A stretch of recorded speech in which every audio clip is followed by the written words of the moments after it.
When my daughter Margaret looked me dead in the eye at Thanksgiving dinner and said, "Stop begging for money. It's embarrassing." I felt something inside me crack like ice on a frozen lake. I smiled sweetly, picked up my phone and texted my bank. Cancel all authorized user cards immediately. By morning, all three of my ungrateful children would discover that their financial safety net had vanished faster than their respect for me. If you're watching this, subscribe and let me know where you're watching from. Let me back up and tell you how I, Eleanor Walsh, a 62-year-old retired high school English teacher from Ohio, ended up declaring war on my own children over mashed potatoes and stuffing. The whole mess started when I asked Margaret to pay back the $15,000 I'd loaned her 8 months ago for her kitchen renovation. Not demand it, ask politely like you'd ask someone to pass the salt. "Mom, we talked about this," Margaret said, not even looking up from cutting her turkey. "That was a gift, remember? A gift." $15,000 was apparently a gift now, just like the $8,000 for David's car down payment was a gift. And the $12,000 for Sarah's credit card debt was also a gift. Funny how I didn't remember agreeing to give away $35,000 of my retirement savings as gifts. "Actually, honey, I have the text messages where you promised to pay it back by Christmas," I said, keeping my voice light. "I thought we could discuss a payment plan." That's when Margaret dropped her fork and gave me that look. The one that said I was being unreasonable for expecting my own money back. "Mom, seriously, we're having Thanksgiving dinner. This is so inappropriate." David, my 34-year-old son, who still couldn't manage his credit score, decided to chime in. "Yeah, Mom. It's kind of tacky to talk about money at family dinner." Tacky? It was tacky for me to mention the money they'd borrowed, but apparently not tacky for them to spend it on luxury vacations and designer handbags while I stretched my teacher's pension to make ends meet. Sarah, my youngest at 31, twisted the knife deeper. "We all contribute to this family in different ways. Just because you have savings doesn't mean you should keep track of every penny like some loan shark." My savings? As if my retirement fund was just pocket change I'd found in the couch cushions instead of 4 decades of grading papers until midnight and saving every dollar I could. But it was Margaret's next words that sealed their fate. "Honestly, Mom, stop begging for money. It's embarrassing. We're your children, not your debtors."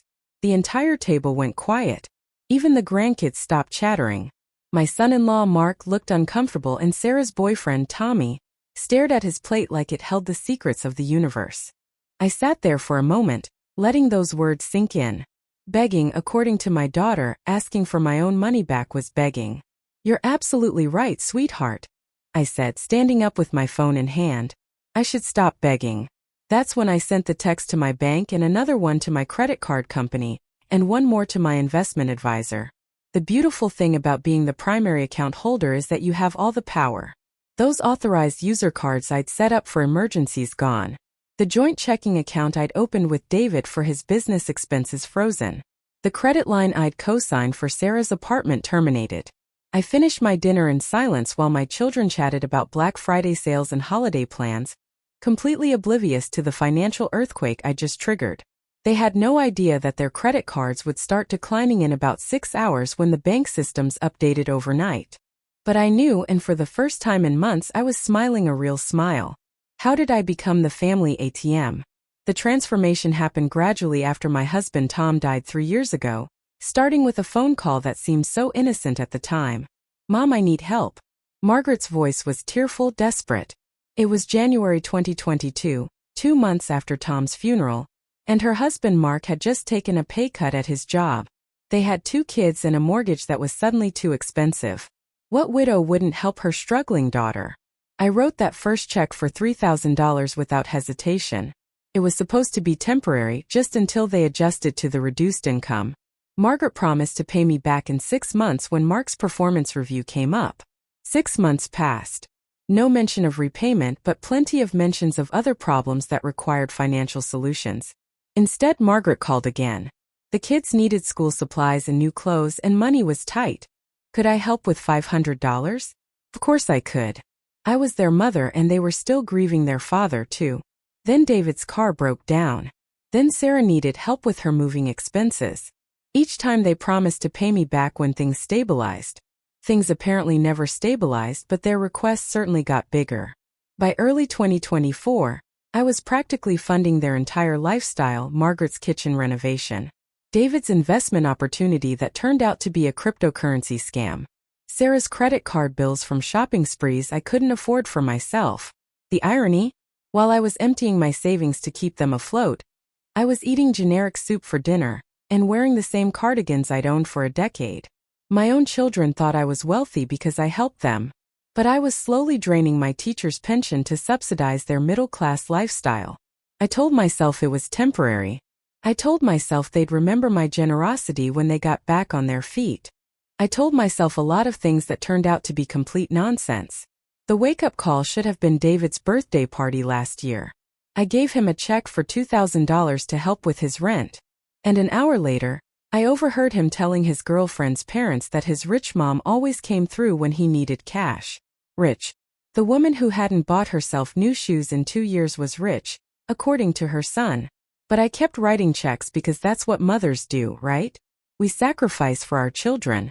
We put their needs before our own. We give until it hurts and then give some more.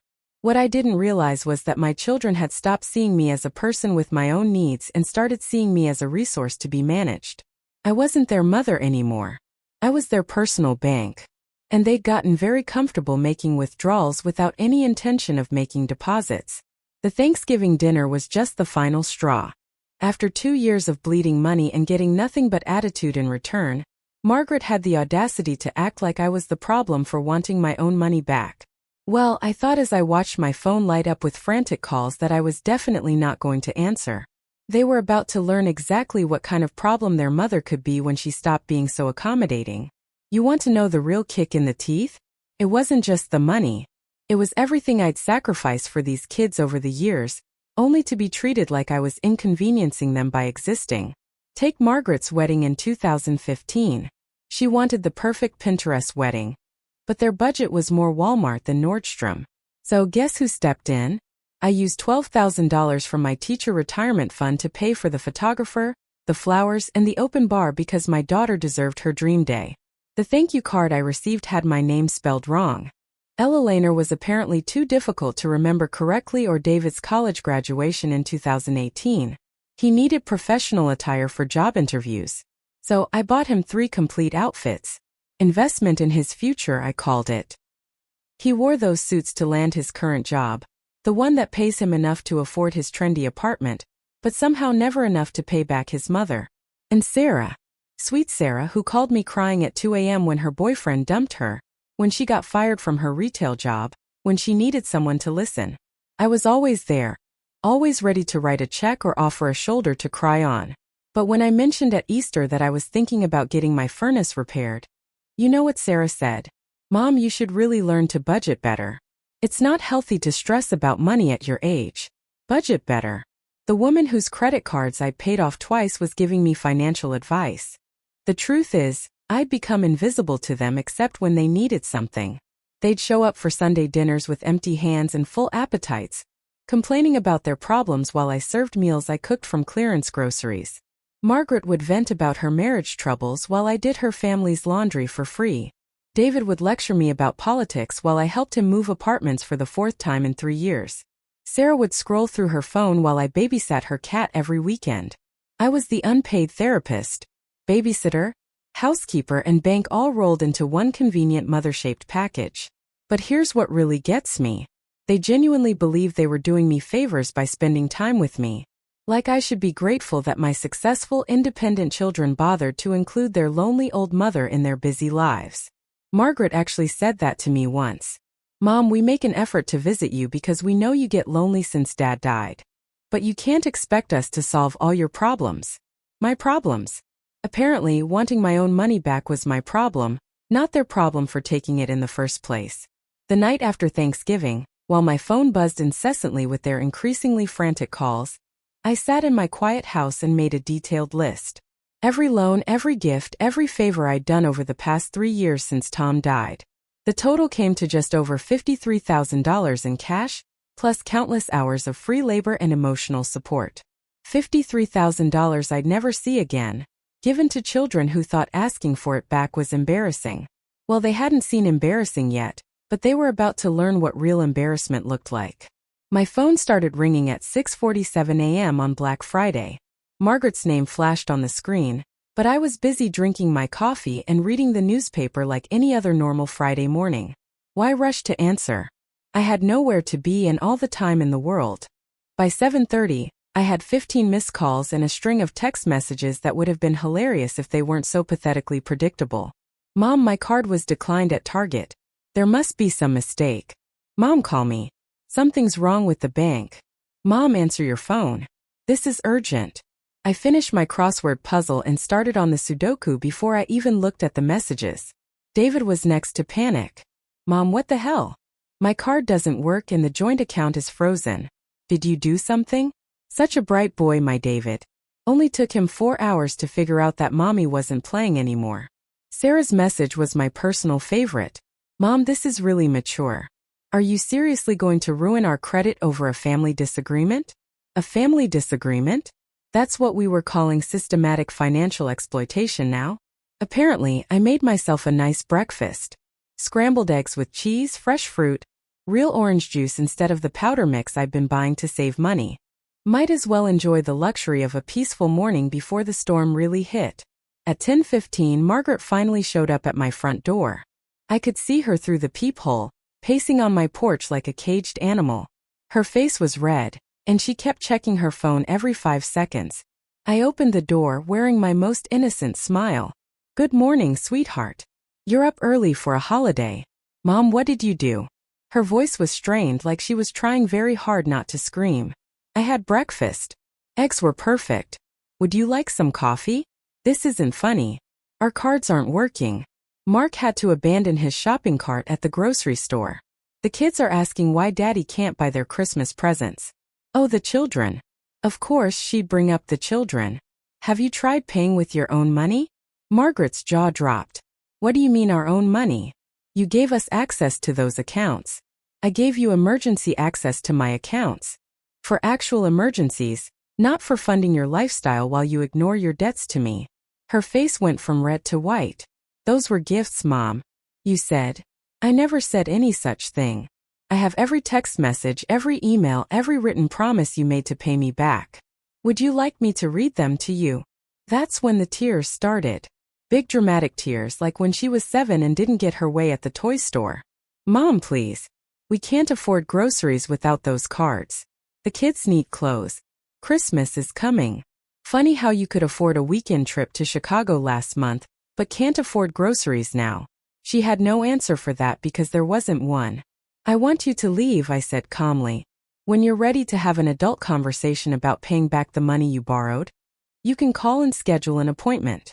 Until then, stay off my property. You can't be serious. Try me.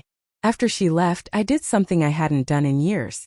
I took a long hot bath with expensive bath salts I'd been saving for a special occasion. Then I painted my nails burgundy and ordered Thai takeout for dinner. It felt like Christmas morning and my birthday rolled into one. The family intervention was David's idea. He called Sunday evening using his most reasonable voice, the one he'd perfected for explaining to his boss why he was late again.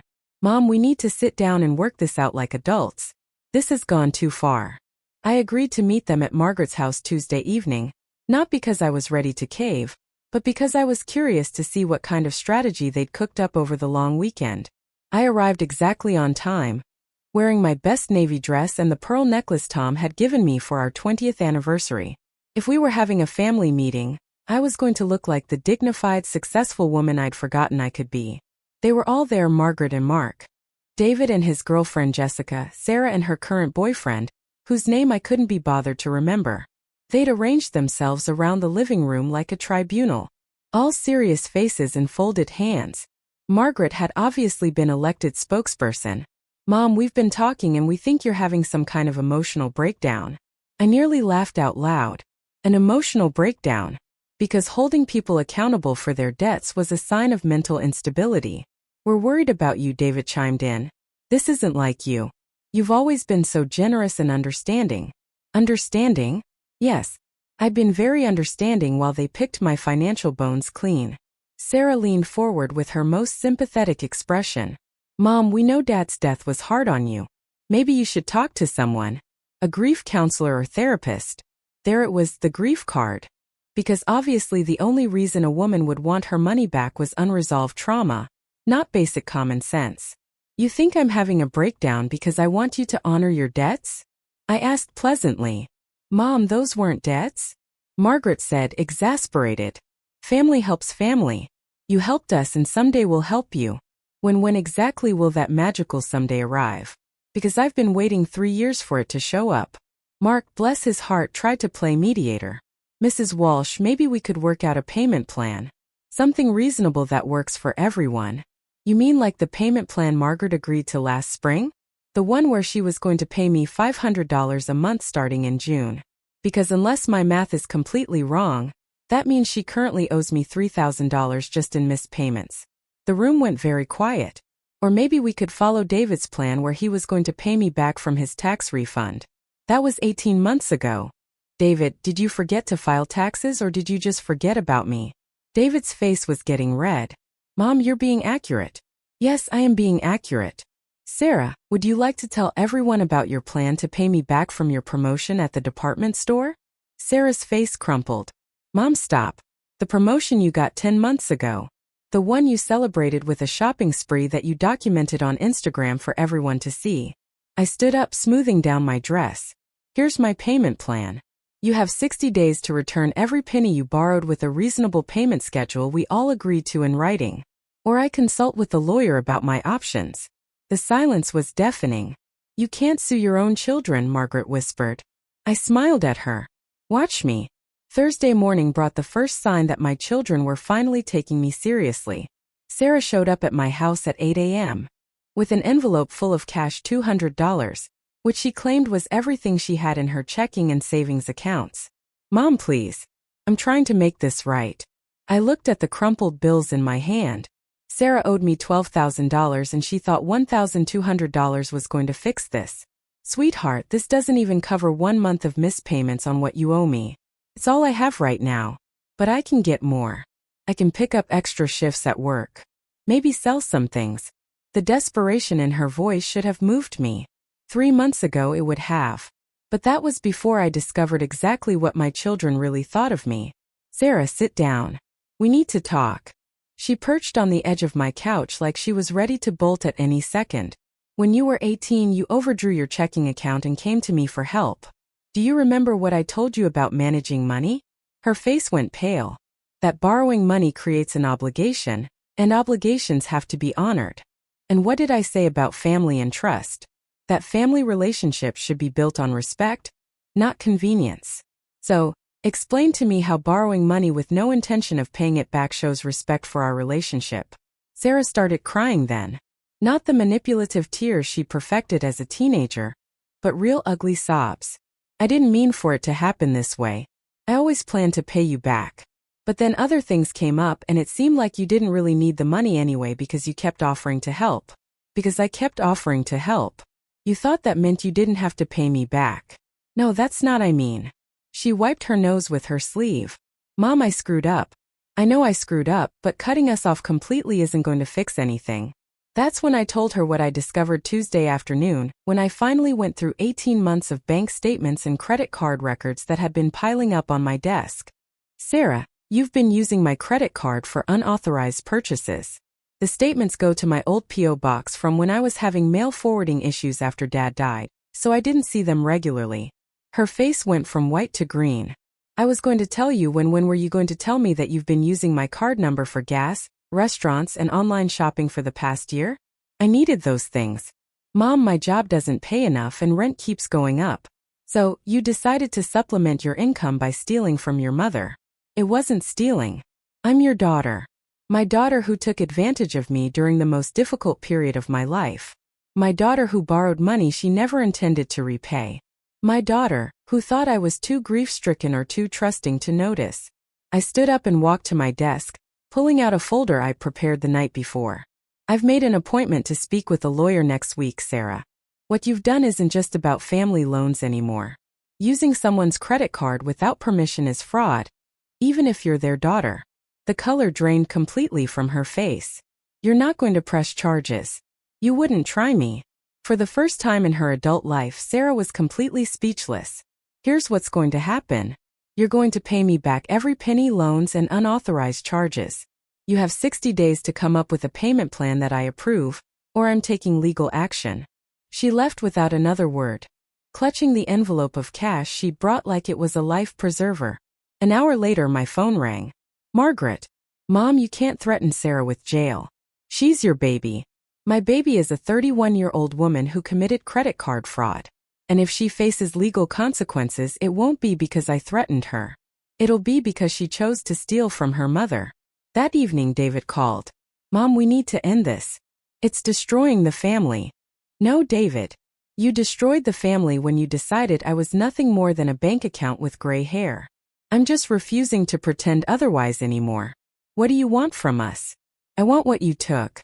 Every penny, with a written payment schedule and real consequences for default. And if we can't afford that, then you should have thought about that before you stole from me. I hung up and made myself a cup of tea. Tomorrow, I had an appointment with my lawyer to discuss exactly what my options were. My children thought this was about money, but they were wrong. This was about respect, dignity, and teaching them that actions have consequences, and I was going to get every bit of what I was owed. 2 weeks later brought an unexpected visitor. My sister Linda, who lived in Michigan and hadn't called me since Tom's funeral. She stood on my doorstep with the grim expression of someone delivering bad news. Eleanor, we need to talk. I let her in, though I had a pretty good idea why she was here. Sure enough, she barely sat down before launching into her rehearsed speech. Margaret called me. She's worried about you. She says you're not acting like yourself. Really? How exactly am I supposed to act when my children systematically exploit me financially? Linda waved her hand dismissively. Oh honey, it's not exploitation when it's family. You've always been generous with those kids. Why are you being so harsh now? It was fascinating, really.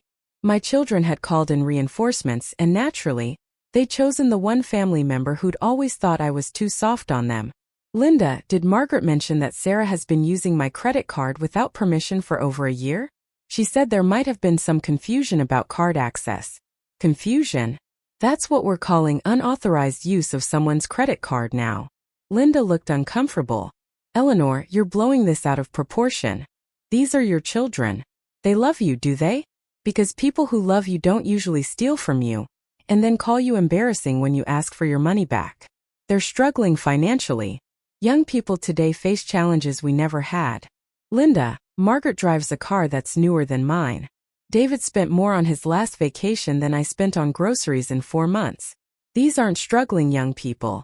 These are adults who think their mother exists to subsidize their lifestyle. But Linda had made up her mind before she got here. I think you should forgive them and move on. Family is more important than money. You're right. Family is more important than money. That's why I'm so hurt that my family chose money over treating me with basic respect. After Linda left, I called the law office my friend Helen had recommended. I'd like to schedule a consultation to discuss my legal options regarding family financial disputes. January brought a series of increasingly desperate attempts by my children to manipulate me back into compliance. Margaret tried guilt. David tried logic. Sarah tried tears. None of it worked. What did work was my appointment with attorney Patricia Chun. Mrs. Walsh, based on what you've told me, you have several legal options. The unauthorized credit card use is definitely actionable. The loans, well, without formal documentation, that's more challenging but not impossible. What would you recommend? Start with a formal demand letter. Give them 90 days to respond with a payment plan. If they don't comply, we can discuss litigation. That afternoon, certified letters went out to all 3 of my children, official, legal, and absolutely terrifying. The response was immediate and predictable. Margaret called, sobbing. David showed up at my door, angry. Sarah sent a text message calling me heartless, but none of them offered to pay me back. February brought the most interesting phone call I'd received in years. It was from Janet Morrison, Tom's former business partner. Ella Laner, I hope you don't mind me calling, but I received a rather strange inquiry last month about Tom's old accounts. My blood went cold. What kind of inquiry? Your son David called asking about business records, and whether there were any assets that might have been overlooked during estate settlement. I sat down hard in my kitchen chair. What did you tell him? Well, I couldn't share specific details without proper authorization, of course. But I found it odd that he seemed focused on whether Tom had any separate business accounts or investments. Janet, did Tom ever mention anything to you about accounts I didn't know about? There was a long pause. Eleanor, I probably shouldn't say this, but yes. Tom had a small business account for his consulting work. Nothing huge, maybe $20,000 or $30,000. He said he was saving it as a surprise for your retirement. My hand started shaking. Tom had kept money secret even if his intentions were good. And somehow David knew about it. Did David have any legal right to that information? Absolutely not. Which is why I didn't tell him anything specific. But Eleanor, if there is money out there, you should be the one to claim it, not your children. That afternoon, I drove to First National Bank with Tom's death certificate and our marriage license. After 2 hours of paperwork and verification, the bank manager confirmed what I'd suspected. Mrs. Walsh, your husband did have a business account with us. The balance at the time of his death was $34,000. We've been trying to contact the estate for 3 years, but our letters were returned as undeliverable. They'd been sending notices to Tom's old office address, which had been closed since his death. Mrs. Walsh, I have to ask, has anyone else inquired about this account? My son David. What exactly did he want to know? The manager looked uncomfortable. He claimed to be the executive of your husband's estate and asked about accessing the funds. When we asked for documentation, he said he'd get back to us. That was 6 weeks ago. David had been trying to steal money that belonged to me. Money I didn't even know existed. What do I need to do to claim this account? Since you're the surviving spouse and there's no will specifying otherwise, the funds belong to you. We just need you to complete some paperwork. By Thursday, I had $34,000 deposited into my personal account. Money that my son had tried to steal while simultaneously borrowing from my pension. That evening, I did something that felt better than anything I'd done in months. I called David. Hi, honey. I had the most interesting conversation with the bank today. Silence. They told me about your inquiry regarding your father's business account. The one you tried to access without authorization. Mom, I can explain. I'm sure you can. Just like you explained why you needed to borrow $8,000 for a car when you were planning to steal $34,000 from your father's account. It wasn't stealing. I thought. You thought you could access money that legally belonged to me while simultaneously taking loans from my pension? That's not just stealing, David. That's systematic fraud. The phone went quiet for so long I thought he'd hung up. Mom, please. I wasn't trying to hurt you. No, you were just trying to rob me. There's a difference. I hung up and poured myself a glass of wine. Tomorrow, I was adding attempted bank fraud to my list of grievances against my son.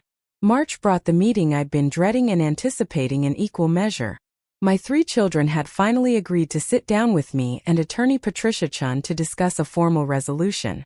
We met at Patricia's office on a gray Thursday afternoon. Margaret, David, and Sarah arrived with their own lawyer, a nervous young man named Rodriguez, who looked like he'd rather be anywhere else. Patricia had prepared meticulously. We're here to discuss Mrs. Walsh's claims against her 3 adult children for approximately $53,000 in unpaid loans, plus unauthorized credit card charges totaling $2,400, plus attempted fraud regarding Mr. Walsh's business account.